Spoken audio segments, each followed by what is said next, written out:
To be followed by Elaine Murray. Thank you, Deputy Presiding Officer. I'm afraid I'm going to disappoint Karen Gillan, who I see has left the chamber now, but the annual... Oh, sorry, Karen, you're at the back. I didn't see you there. My apologies. The annual decisions on fishing quotas are based on the advice of ICES, with little input from the men at the sharp end, our fishermen.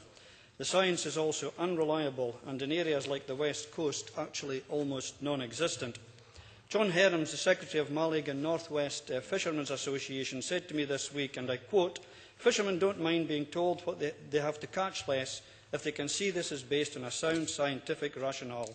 But there are too many mistakes in the advice coming from the scientists. ICES has made numerous errors, but even when these are discovered, there is no recalculation of the stock levels, and the quota calculation based on the incorrect evidence is allowed to stand." Now, John's members, who represent the bulk of Scotland's West Coast fleet, have reported more whiting, cod and hake than ever before in the waters off the West Coast. Yet we are to get a zero quota for cod. The size of the fishing fleet in Malaga today, at just 20 boats, is less than half of what it was just a decade ago, and they are being squeezed further with the so-called emergency management measures which have been in place since 2009. Now, these measures unfairly preclude our fishermen from diversifying into the sustainable harvesting of other species such as squid and queen scallops, and cause discards of dogfish because there is no dogfish bycatch. Earlier this year, the Cabinet Secretary and I met with the West Coast fishermen. We had a good meeting, and the Cabinet Secretary agreed to take back a number of issues for further consideration, including creel management, marketing of prawns, crab and lobster, and possible displacement because of offshore renewable energy and marine protected areas. It was a very robust meeting, but very useful.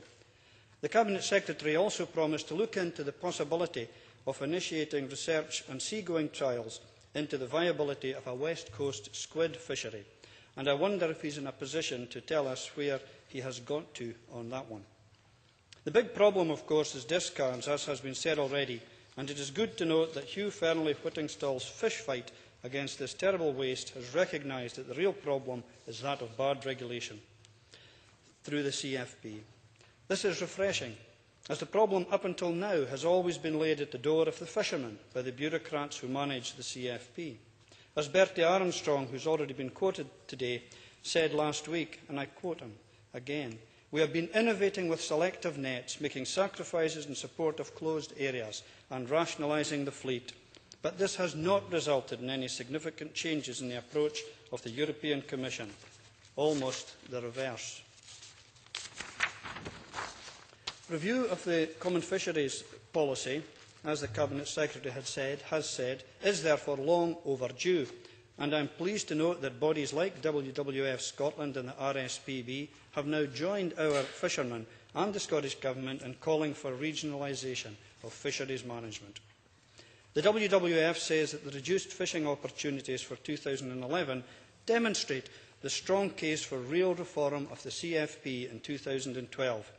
It says that the CFP has an over-centralised, top-down, complex and short-term approach to fisheries management, which leads to an imbalanced marine environment, depleted fish stocks and alienated stakeholders, and I couldn't agree more. Regionalisation would allow proper long-term management of our fisheries and would let government, scientists and fishermen in Scotland develop a system which was sensitive to local needs and which balanced all of the competing demands on a modern fishery. Let's make it our top priority for 2012.